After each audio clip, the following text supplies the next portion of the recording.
Greetings and peace. This is Dr. Lawrence Brown with another episode of Interfaith Issues. I'm coming to you today with a topic that might surprise a lot of you. And that is that today I'm going to talk about how I became Muslim. Through these talks and through my other works, a number of people have approached me and asked how I became Muslim and why. And if for no other reason than simply to tell the story once, answer everybody's questions, and let people know how I made this major change in my life and in my religion, I've decided to tell the story. The story takes us back to 1990. Before 1990, I was the typical American. I basically subscribed to the philosophy that the person who died with the most toys wins. I had spent my life accumulating different things of this world, and that was the only thing that I knew. That was the only objective I knew in life. In 1990, my second daughter was born. I guess I wasn't listening the first time. When my first daughter was born, Christina, about 10 months before, she did something I had never seen any child do before, and that is that she was able to stand from the very first day of life. From the very first day, if I put her on her feet, she would stand upright by herself. Now, I'm a doctor. I'm a medical doctor. I understand that that is something that a newborn baby is not supposed to be able to do. But I didn't see it as a miracle. I saw it as something interesting, something charming about this child. But I guess I didn't get the message. I guess the message had to come to me twice, and the second time in a more dramatic way. So, 10 months later, in 1990, my second daughter, Hannah, was born. Now, Hannah was taken directly from the birthing room in the hospital to the neonatal intensive care unit. And at the time, I didn't know why. They did not tell me. I was a doctor working in the hospital. It was George Washington University Hospital, one of the most famous hospitals in the United States. That was the hospital where President Ronald Reagan went when he was shot. You cannot fault the medical care at that hospital. They had the highest medical care.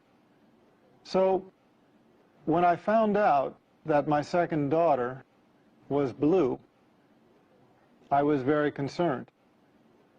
I went and saw her in the intensive care unit. From the level of her chest down to her toes, she was a dusky, the only way I can describe it is a gunmetal blue, this deep, deep, dusky kind of blue. Now, for those of you in the medical profession, you understand what that means.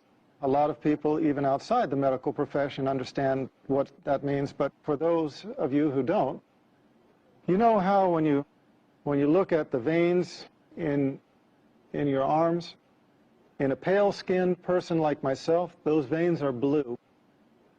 The reason why is because blood, when it is carrying oxygen, is red. When the blood does not have oxygen, it turns blue. And that was the color of my child. We took a cardiac ultrasound. It showed that she had a coarctation of the aorta. Now, the aorta is the major vessel that comes off of the heart and then sweeps down to the rest of the body, carrying all of the blood for the body from the chest down. And a coarctation is a critical narrowing in that artery. We could see where the artery was normal size. We could see where it was normal size on the other side, but right in the middle, there was this tight coarctation where the artery narrowed down to almost nothing. So that was the condition of my child. She was dying. Her body was suffocating. Now, As a doctor, I understood what this meant. I had assisted on numerous cardiothoracic surgeries. I knew that this almost certainly meant for this child that she would undergo emergency thoracic surgery. They would cut open her chest. They would replace the vessel with a graft. And these children, in general, don't do well. Given the technology of the time, about 20 years ago, my expectation was that my daughter would have the surgery, survive a few years, need to have the surgery again to replace the graft as she grew, and eventually the graft would fail and she would die. Now, that was my understanding at the time. That was the understanding of the intensivist, the doctor caring for my daughter at the time. So we were standing over this one-day-old baby, not even one-day-old baby, whose body was dying for lack of oxygen, and we were just watching her die. They called in a cardiothoracic surgeon from the Children's Hospital across town in Washington, D.C. When he came to see my daughter, I had to leave because I was emotional and I was not helping things. I was not helping them to do their job. I left the intensive care unit. I went down the hallway. Because it's an intensive care unit, there's a prayer room nearby. Now, I remember very clearly walking into that room and praying for the first time in my life with sincerity. And I remember it because I had never prayed with sincerity before. All of my life, I had been in charge. If there was anything that I needed, I knew how to go after it. If there was anything I wanted, I knew what I had to do to get it. I had never been in the position in my life where I faced a situation that I felt I couldn't handle it, where I knew that I was helpless. Now, a lot of people think that I came to Islam through Christianity. In a way, that's true, and I'll come to that. But at the time, it was not. I was never, at any time in my life, Christian. I used to be atheist. I was one of those who denied the existence of God. In fact, I tried to argue people away from believing in God. When I went into that prayer room, I remember one thing hit me right away, and that is that it was just a prayer room. There were no crosses, no crucifixes, no statues. There were no religious symbols at all.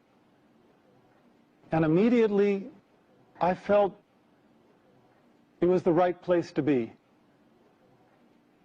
But because I was atheist, I prayed a prayer which I have since come to know is a little bit infamous. It's a kind of a weak prayer, but it has its strength. And that prayer is, "Oh God, if you are there." You have to remember, I had spent all of my life denying God, denying His existence. At that moment, I realized there was nothing I could do. There was nothing in my worldly power to help this child. And I knew that the only power, if it did exist, that could help my child was the Almighty. So the only way I could pray was to pray, "Oh God, if you are there." And I admitted, I was honest. I said, "I don't know if you're there or not. But if you are there, I need help." And I made a deal. I made a promise. I asked God if He saved my daughter, and then if He guided me to the religion that was most pleasing to Him, that I would follow. And I remember those words precisely. asking him to guide me to the religion that was most pleasing to him and promising to follow. Well, I had been away for maybe 15 minutes. I walked back to the intensive care unit. When I entered the unit, the doctors were huddled around my daughter like a football team in the huddle. They were on the other side of the room at one end. When I walked in, they looked up at me, and I could see something had changed. When I walked up to them, the cardiothoracic surgeon just looked me in the eye and said she was going to be okay. The doctors around me did not understand it. He went on to give an explanation. He started talking about a patent ductus arteriosus and how he explained the fact that my daughter was going to be okay. And I looked around at the other doctors' faces, and I realized that I was not the only one that did not buy that explanation. And I realized that although that explanation worked for him, it just simply didn't work for me. I had prayed with sincerity for the first time in my life, and I could only believe that this was the hand of my Creator. We took an ultrasound before that showed this life-limiting condition. We took an ultrasound after, and she was completely stone-cold normal. She never had surgery. She never had medicine. She just went to becoming a completely normal child. As a matter of fact, she entered college this year. When I saw this miracle, I realized I had made a promise. And I realized that if I did not fulfill that promise, I would be blameworthy. So I started searching. I had promised my Creator that if He would guide me to the religion most pleasing to Him, that I would follow. And the last thing I wanted was to die with that promise being unfulfilled. I would love to continue and finish the story all in one go, but we have an obligation to our sponsors, and so I ask you to be patient, bear with us. We're going to break for a few minutes. We'll be right back. Welcome back. This is Dr. Laurence Brown again, speaking on the subject of my conversion to Islam. And I will just continue the story that I started, telling how and why I became Muslim. So, I started reading scriptures of a variety of religions. I studied Buddhism, Taoism, Shintoism, read into the Bhagavad Gita, started studying Hinduism, worked my way around to Judaism, Christianity, started working myself up the ladder of the revealed monotheistic religions. With each religion I encountered, I basically just came to the conclusion that, well, no, that's not it. It didn't take me long to decide against Buddhism, against Taoism, against Hinduism. That's why I ended up studying Judaism. When I studied Judaism, I felt, okay, now here there is some truth, but there are also some things that I did not believe. I found inconsistencies in the Old Testament, which we'll talk about in another show, inshallah. I found the prediction of 3 prophets to follow, and that obviously raised the question, well, if those prophets do not count as John the Baptist and Jesus Christ as the first 2 of those 3, who else could it be? So I moved on to Christianity. As I studied Christianity, I just was looking for the answer anywhere I could find it. I studied with the Southern Baptists, the Quakers, the Greek Orthodox, the Roman Catholics, Mormons, Seventh-day Adventists, My head is kind of swimming with all of the sects of Christianity that I approached for longer or shorter periods of time. And in the end, I could never get my answers. I would go to the priests having actually done something that very few Christians, in my experience, really do, and that is reading the Bible and questioning aspects of it. Now, please understand, I don't mean this to put down anybody out there. I don't mean this as a criticism to Christians who hold on to their faith, but I just mean to say that most Christians accept their faith unconditionally without really analyzing it. I found Jesus Christ calling himself the Son of Man, so I wanted the priest to tell me, why do Christians call him the Son of God if he called himself the Son of Man? I found Jesus Christ in 3 places asked, what is the most important commandment? And he said, "Know, O Israel, your God is one God." And I couldn't find the Trinity anywhere. I said, well, if the Trinity is not in the Bible, why are people teaching it? Why are people believing it? Why are people following it? Why are people professing it? And they said, well, it's First Epistle of John, chapter 5, verse 7. And I found out that that's a forgery. It doesn't exist in the original manuscripts, which is why it has been modified in the more modern Bibles. It is why you do not any longer find in the reputable Bibles published in modern day, you do not find it talking about the Father, the Son, and the Holy Spirit, and these 3 are one. You don't find that anymore because the scholars of modern times have recognized that that was a misleading insertion. As Scofield's Reference Bible states, it's an interpolation. It's a misleading insertion. I wanted the priests to answer these questions for me, and I never found a single one of any sect anywhere who could. I felt almost more lost than before. I believed in what Jesus Christ taught. I believed that he was a prophet. I believed in God as one God. I believed that man's relation with God is direct, without intercessor. I believed that we are accountable for our actions. I could not believe that we carried the taint of original sin, a sin that we never committed.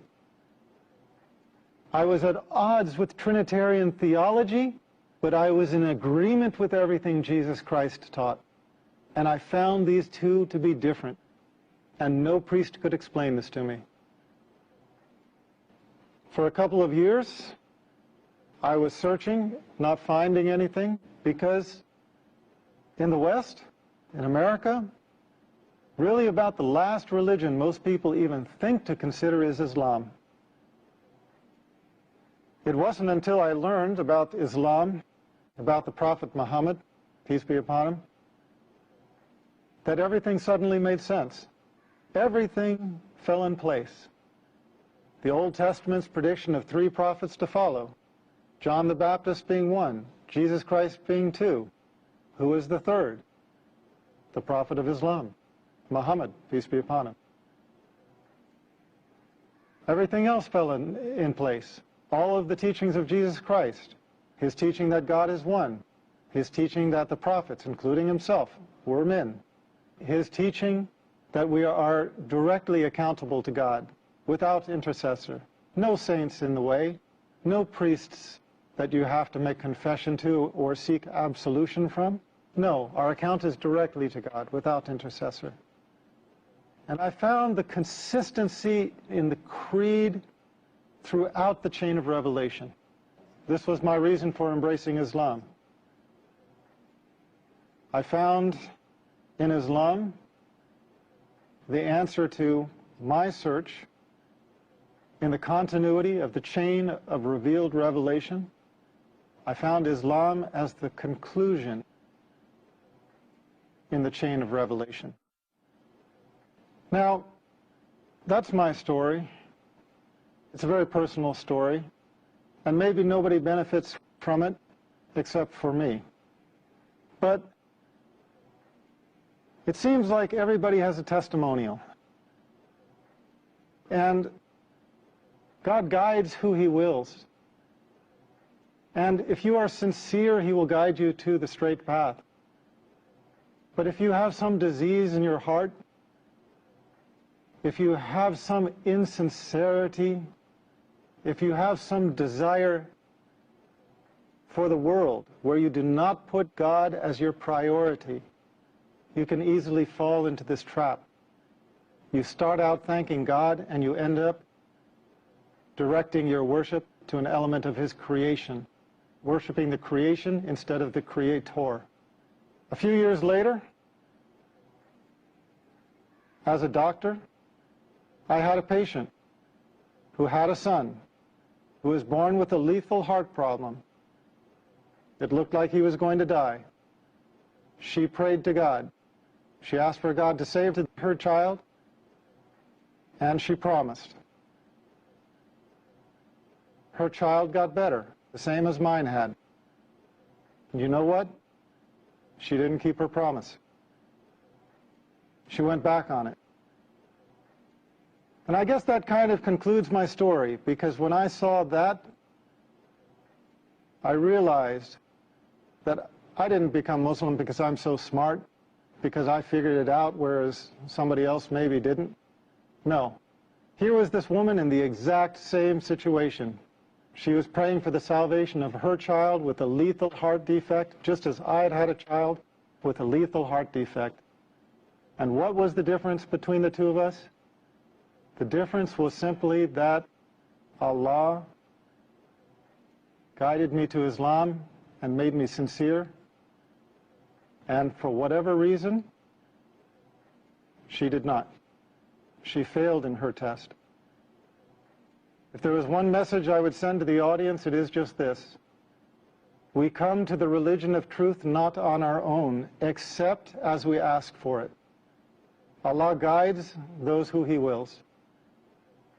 Pray to Allah by whatever name you know Him. Pray to the Creator with sincerity. Ask Him to guide you in your heart and in your mind to the religion of truth and to make you pleased with it. And you will find, if you are sincere, and if Allah answers your prayer, you will find that the religion of truth enters your heart.